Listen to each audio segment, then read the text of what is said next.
Whoa, baby, this game looks awesome. But also kinda weird. Is it just me? Stay with me because I actually want to talk about this. Roll intro!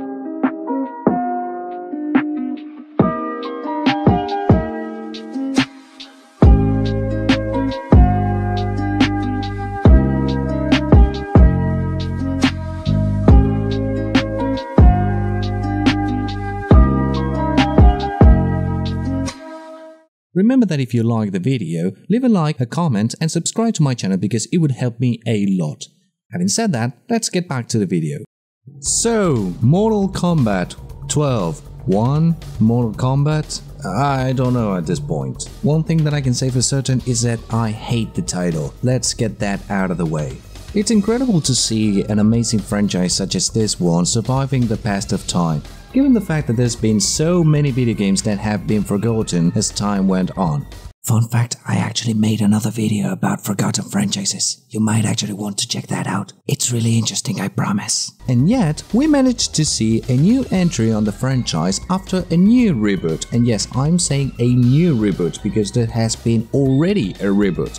So this is reboot 2.0, let's call it that, where Liu Kang is the new god of fire who is there to choose all the fighters who are going to protect Earthrealm, and Raiden takes the role of a Shaolin warrior, the same role that Liu Kang took in the first games. Now, even though the story has become sort of convoluted at this point, I can safely say that the story makes more sense the way that Warner Bros. And NetherRealm Studios is directing it than the way that Midway used to do it back in the day. The game looks phenomenal with all the characters and also returning fan favorites such as Kenshi, who left a very important mark in Mortal Kombat Deadly Alliance only to return in Deception, Armageddon and later in Mortal Kombat 9 as a DLC character.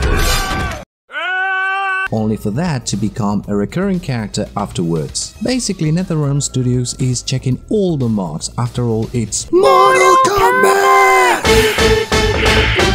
And graphically speaking, this game also looks beautiful, gorgeous. The amount of detail it has is absolutely outstanding. But something still looks odd, and I wanted to talk about this specifically. Now, I can be alone on this, but bear with me. Is it just me, or does Mortal Kombat look very lively lately?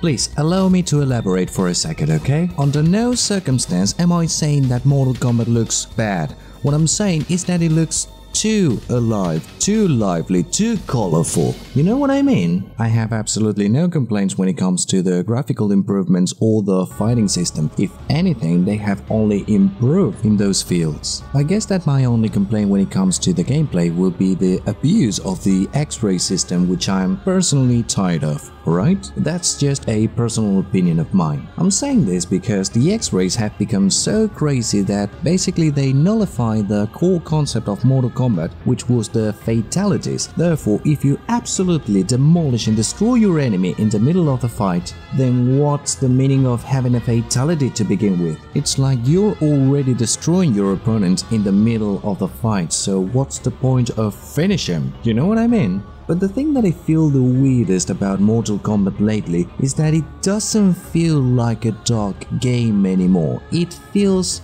too lively, colorful, and I think the issue there it's because of the influence of all this neon punk era in which we are living, where all video games need to have the color palette of Fortnite. By elaborating further, I would like to track back to the original Mortal Kombat games, who set the basis for what Mortal Kombat should be. Of course, the core concept is that Mortal Kombat has to be violent because otherwise it loses its charm. But something equally important is that, at least in my opinion, Mortal Kombat is a horror fantasy fighting game. That's what distinguishes Mortal Kombat from other games such as Street Fighter and Tekken, for example. Oh, and by the way, fighting game enthusiasts, you are eating so well this year. I mean, 3 entries of famous franchises in the same year. My god! But back to the topic, Mortal Kombat distinguishes itself from other fighting games because it establishes the idea that fighting has consequences, and it is not just a fight that you win, it's a fight that you survive. It's literally the meaning of the name Mortal Kombat, mortality. Kombat. For a game with such a premise, you would expect all the environments to be as dark and mysterious, ominous, give you a horrible vibe telling you that you are not in your home world. And the first games of the franchise have actually executed this concept perfectly. From a pool of acid to a dimension full of portals, or even your own city but destroyed, empty, and many more that we can mention, but you already get the idea. It feels like something is odd, and you're not fighting to get a title, you're fighting for your life.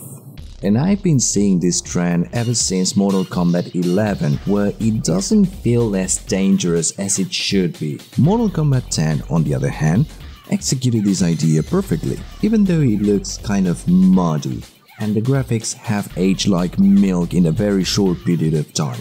Mortal Kombat 11, on the other hand, looks absolutely phenomenal, but it doesn't look as dangerous as it should. Why not take the best of both worlds by making it dark like Mortal Kombat X, but having the story development of Mortal Kombat 11? And I am seeing the same trend in the new Mortal Kombat game, where it also looks very lively. Even those areas that are supposed to look ominous or mysterious, they still look like a place you can actually visit, rather than a place where you shouldn't be to begin with. And I am also seeing this trend in the character design as well. One great example, and the most obvious one, is a Scorpion, where they have humanized him too much in my opinion. I love the core concept of Hanzo Hasashi and how he lost his family and how he actually wanted revenge, but that only led him to more anger than before. However, we actually want to see Scorpion, and we want to see the OG of Mortal Kombat. By humanizing him too much, you take away his mysticism and he stops being as relevant as before.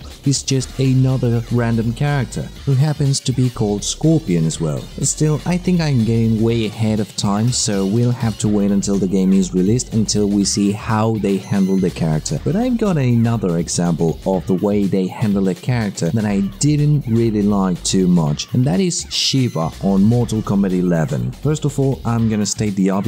I hate how they gave her a human face. Her role in the story is not bad at all, it's just the way it was handled what bothered me. For you see, Shiva may be a queen, but she's still a Shokan.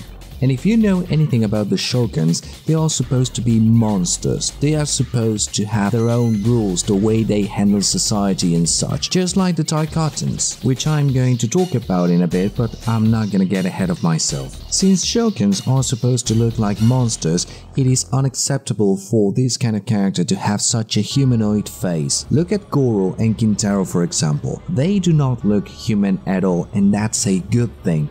They are imposing, deadly, dangerous. That's what a Shokan should be. Something that resembles the uncanny valley, but still you're not sure what they are. And when you do that to her character, you are actually demolishing her character. Look at the designs from Mortal Kombat 3, Mortal Kombat 9, Mortal Kombat Armageddon, and then compare them to the modern Shiva that we got nowadays. At least until we get a confirmation of whether she is in the next game or not. Do you see something that doesn't really fit with her character?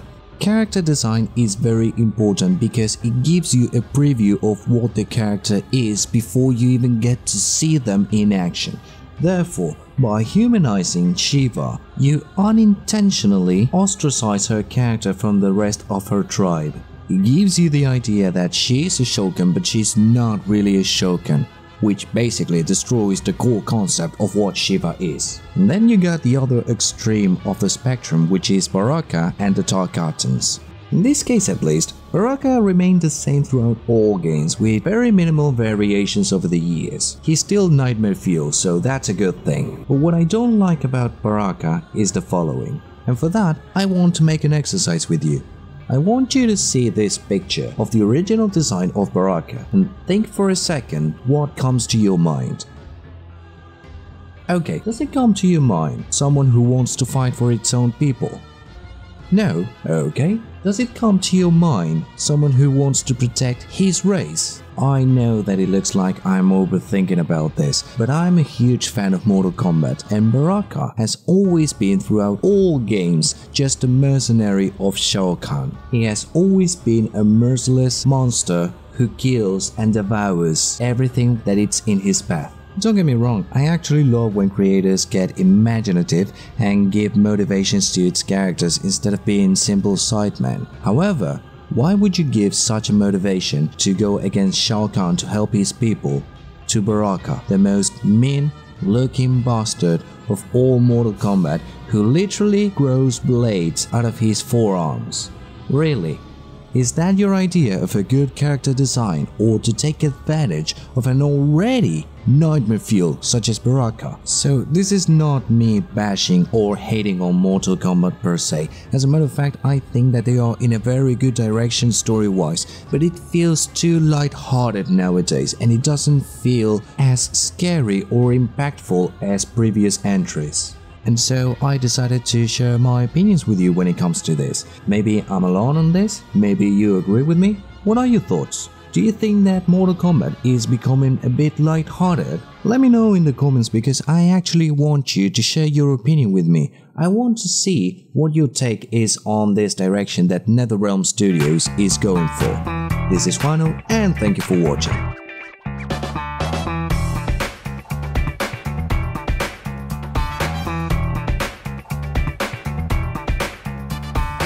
And the fight continues!